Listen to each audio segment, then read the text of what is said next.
Hello everyone, it's Kari here again with you, sharing a really lucky project today. I thought it would be fun to do a St. Patrick's Day theme, and I'm going to be using this Rainbow Builder stencil from Missing Stamps. I love this stencil because look, there's all these rainbows. They are lined up perfectly for you, so you can create all the layers and use whatever colors and whatever media that you want, which is perfect. So today I pulled out the Rainbow Builder, my A2 sized card panel, and a whole bunch of green inks. I just thought maybe this would inspire me to get started on my St. Patrick's Day inspired theme.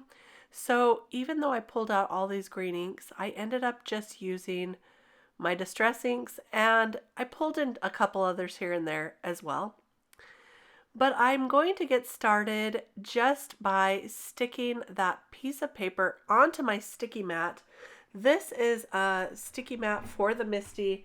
It's really great for building up your stencils, putting your paper in and having it stay put. And I just wanted that paper to stay in the same spot and then be able to put my stencil in the corner and have it line up perfectly. So the layers are really great for this, for lining up. And now I'm starting with Evergreen Bough. This is one of my favorite green colors. It's a really pretty soft green. And I made it a little darker on the top arcs of the rainbow. And this one on the side, I decided, I was pointing to that to show you that it didn't go all the way to the edge of the paper. So I could have moved my paper over just a touch and still been able to get all those rainbows on. So for my next panel, I will do that. Now I'm going to ink on some peeled paint, distress ink, and that's going to give me this other beautiful color. Look at those colors together. I think they're really pretty. And for the top, I decided to go with some gold. So I have some Lunar paste here. This is a sample that I got to try. I've never used Lunar paste before today, but I thought it would be fun for this themed card. I love a little bit of gold with a little bit of green. Now that stencil has a heart right there in between the rainbows, and I want to cover that up because I want to instead put a shamrock or a clover there. And that stamp set I just showed you was one that has a clover in it. I also have a stencil with a clover in it. That's what I'm going to use today. And so I just wanted to show you that I'm going to replace that. So I covered those with a little bit of mint tape, and then I'm going to replace with a clover. So here I just finished putting all the Lunar paste on, and I'm going to go ahead and clean off all of my tools. I did get a little bit on that MISTI mat there, but no worries, I was able to wash it all off just with a little bit of water, and my MISTI mat is still sticky and works great. Now the easiest way to peel the paper off is to bend your mat and the paper will come right off. And there you go. So now you can see that I got a little bit of that Lunar paste kind of through the stencil. It smushed through just a little bit. So I'm going to take my little tool here that's got one end with the poker tool. This is my magic wand, but I'm going to use that to clean it up. So it worked out just fine. And I'm also going to put some words over that, so you're not really going to notice that nearly as much. While I set that aside to dry, I'm going to do another panel here, and this time I moved the paper over, you can see, so the rainbow pretty much fit to the edge. I did trim this down just a touch, but I'm going to use the same colors on this one. And I just want to show you just a few little variations. Now, if you don't want to use green, of course you can do a rainbow colored rainbow and add some green clovers to the background. You can do whatever you want, any colors you want.